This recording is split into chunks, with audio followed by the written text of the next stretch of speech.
이스라엘 백성들은 40년 광야 생활을 끝내고 모압 평지에 있습니다.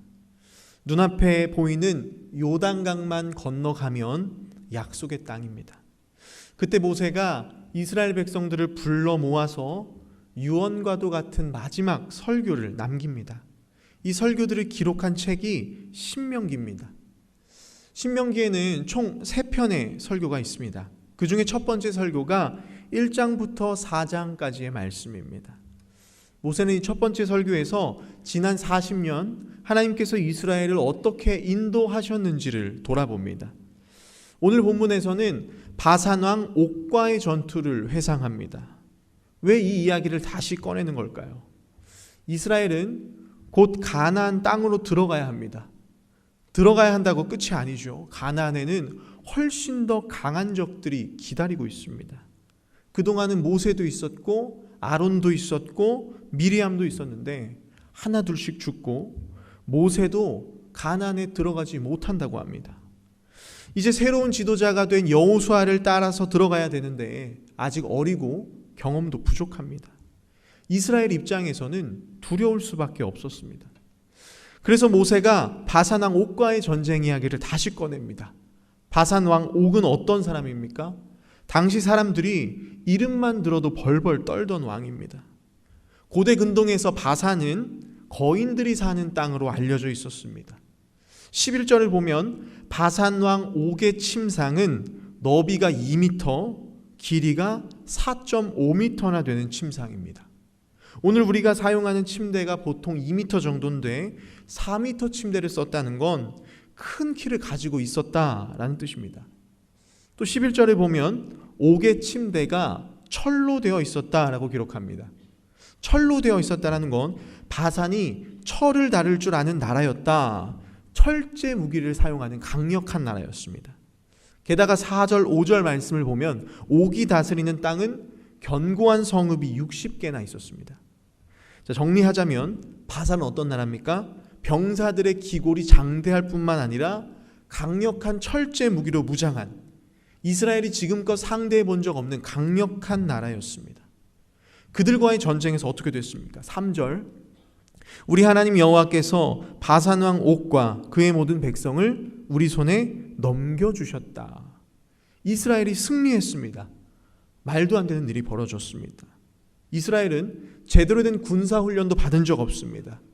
전쟁 경험도 없습니다. 무기 상황은 더 열악했습니다. 바산은 철제 무기를 사용했는데 이스라엘은 애굽에서 가지고 나온 게 답니다. 인간의 계산으로는 도무지 이길 수 없는 전쟁이었습니다. 어떻게 승리할 수 있었습니까? 하나님께서 승리하게 하셨습니다. 2절에서 이렇게 말씀하십니다. 두려워하지 말라. 내가 그와 그의 모든 백성과 그의 땅을 내 손에 넘겼다. 이스라엘이 강해서 이긴 게 아닙니다. 하나님께서 함께 하신 전쟁이었기 때문에 이길 수 있었습니다. 그 전쟁을 통해 얻은 땅이 12절 요단강 동편의 땅입니다. 그 땅의 경계는 12절 아르논 골짜기 곁에 아로엘에서부터 길르앗산지 절반입니다. 남쪽으로는 아르논강, 북동쪽으로는 야복강 상류, 서쪽으로는 요단강과 사해까지가 이스라엘이 차지한 땅이었습니다. 이 땅을 루벤, 갓, 므낫세 반지파가 받습니다. 민수기 32장을 보면 어떻게 이들이 이 땅을 받게 되었는지가 나옵니다. 루벤과 갓 지파는 다른 지파들보다 가축이 많았습니다. 그런데 요단강 동편 땅을 보니까 가축을 기르기에 너무 좋은 땅인 겁니다. 두 지파가 모세와 제사장 엘르아살 군지휘관을 찾아가서 이 땅을 기업으로 달라고 요청했습니다. 처음에 모세는 반대했습니다. 가나안 전쟁을 앞두고 있는데 두 지파만 요단강 동편에 남아버린다고 하면 나머지 10지파로 싸워야 합니다. 또 좋은 땅을 두 지파에게 먼저 준다고 하면 다른 지파들이 불만을 가질 수 있습니다. 이런 이유로 모세는 처음에 반대했습니다. 그때 르우벤과 갓 지파가 약속을 하나 합니다. 그러면 우리가 가나안 정복 전쟁이 끝날 때까지 전쟁의 선봉에 서서 싸우겠습니다. 그 약속을 들은 모세가 제안을 허락합니다. 이렇게 두 지파가 먼저 가나안 동편의 땅을 받았습니다. 그리고 남은 땅을 므낫세 반지파에게 줍니다. 왜 이들에게도 주었냐면 14절 15절을 보면 므낫세 지파의 야일과 마길이라는 이름이 나옵니다. 이들은 바산과의 전쟁에서 큰 공을 세웠던 사람들입니다. 그 공로를 인정해서 므낫세 반지파에게도 요단강 동편의 땅을 나누어 주었습니다. 이제 이 이야기의 결론입니다. 왜 모세가 바산왕 옥과의 전투 장면을 회상하게 했는지를 설명합니다. 21절, 하나님께서 시온과 옥이라는 강력한 왕을 무찌르는 것을 너희가 두 눈으로 보지 않았느냐. 22절, 두려워하지 말라. 너희의 하나님 여호와께서 친히 너희를 위하여 싸우시리라. 이스라엘은 이길 수 없는 전쟁에서 하나님께서 승리하게 하신 것을 두 눈으로 보았습니다. 그런데 지금 어떻습니까? 1세대 지도자들이 사라졌다고, 또 그 땅에 강한 적들이 있다는 이유로 약속의 땅을 눈앞에 두고 두려움에 빠져 있습니다. 그런 이스라엘에게 모세는 무엇을 말하고 있습니까? 과거에 역사하신 하나님이 지금도 동일하게 살아계신다. 하나님께서 강력한 바산왕 옥을 이기게 하신 것처럼 가나안에서도 똑같이 승리하게 하실 것이다. 그 하나님이 오늘도 계시고 내일도 함께 하시기 때문에 가나안이라는 두려운 미래 앞에서도 확신을 가질 수 있다라고 말하고 있습니다. 23절부터 마지막 절까지의 말씀 속에는 장면이 전환돼서 모세가 하나님께 기도하는 장면이 나옵니다. 뭐라고 기도하냐면 25절, 가나안 땅에 들어가게 해달라라고 간청합니다. 모세는 이미 알고 있었습니다. 이스라엘의 불순종 때문에 자신은 가나안 땅에 들어갈 수 없습니다. 그런데 막상 새로운 지도자가 세워지고 가나안 땅이 눈앞에 보이니까 들어가고 싶은 마음이 드는 겁니다. 얼마나 들어가고 싶었겠습니까? 수십 년을 광야에서 고생했습니다. 몸만 힘든 게 아니었습니다. 백성들은 틈만 나면 모세를 비방하고 원망하고 심지어는 살해 협박까지 했습니다. 그럼에도 신실하게 하나님만 따라서 여기까지 왔습니다. 그렇게 고생했는데 가나안 땅을 눈앞에 두고 들어가지 못한다면 얼마나 억울하겠습니까? 마지막으로 가나안에 들어가게 해달라고 하나님께 간청합니다. 하나님의 응답은 무엇이었을까요? 모세의 요청을 들어주시지 않으셨습니다. 26절, 그만해도 족하니 이 일로 다시는 내게 말하지 말아라. 그만해도 족하니 히브리어로 라브락은 너에게 이미 충분하다라는 뜻입니다. 무슨 말입니까? 가나안 땅에 들어가지 못해도 이미 하나님께 받은 은혜가 충분하다라는 뜻입니다. 하나님 말씀처럼 모세는 충분히 받은 사람이었습니다. 하나님의 영광을 보았고 하나님의 능력을 경험했고 하나님보다 그 누구보다 하나님과 친밀하게 동행했습니다. 모세는 이미 가나안 땅보다 더 큰 축복을 받은 사람입니다.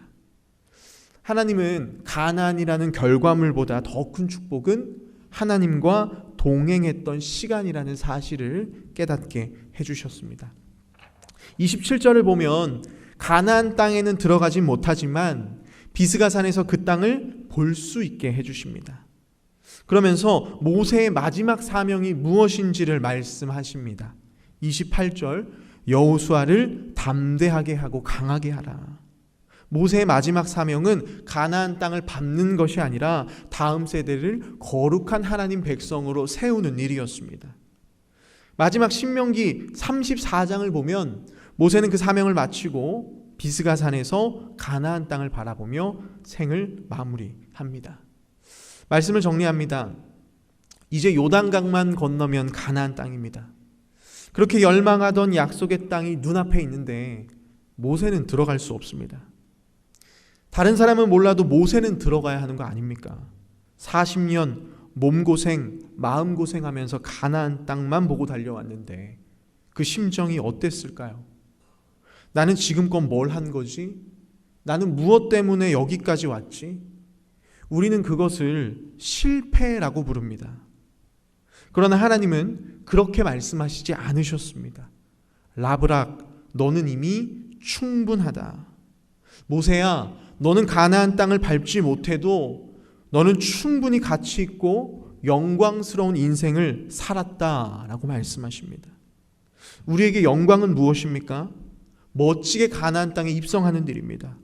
내가 하는 일이 성공하고 사람들 앞에서 인정받고 눈에 띄는 열매가 있고 우리는 그것을 영광이라고 생각합니다. 그러나 오늘 하나님은 그것을 영광이라고 말씀하시지 않으십니다. 모세에게 무엇이 영광이라고 말씀하셨습니까? 그분과 동행하는 인생이야말로 가장 큰 영광이라고 말씀하셨습니다.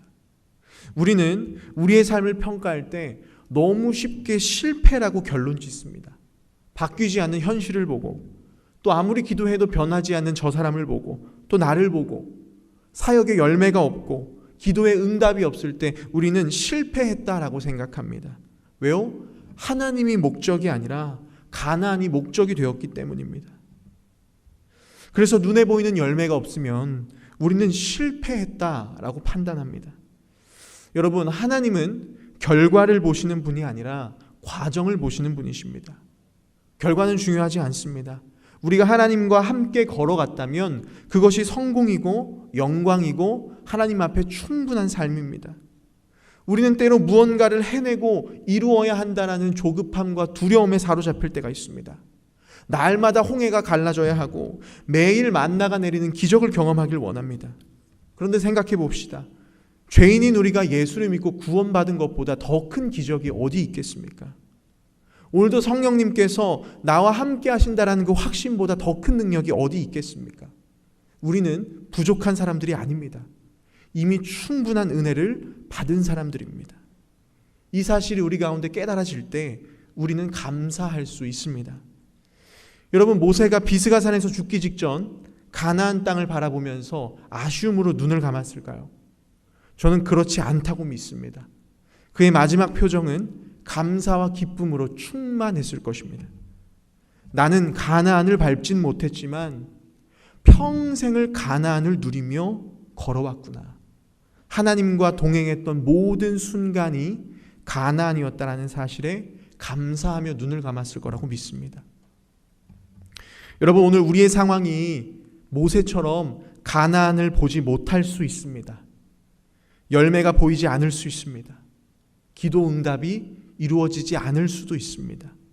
그러나 그것은 실패가 아닙니다. 하나님과 동행했던 그 순간이, 그리고 그 문제를 놓고 치열하게 주님 앞에 부르짖었던 그 순간이 우리에게는 이미 영광이었습니다. 오늘 이 아침 우리의 목적이 가나안이 아니라 하나님이 되어야 합니다. 그래서 날마다 하나님이 나의 가나안이십니다라고 고백할 수 있는 인생이 되시기를 바랍니다. 그러면 어떤 상황 속에서도 평안할 수 있고 기뻐할 수 있습니다.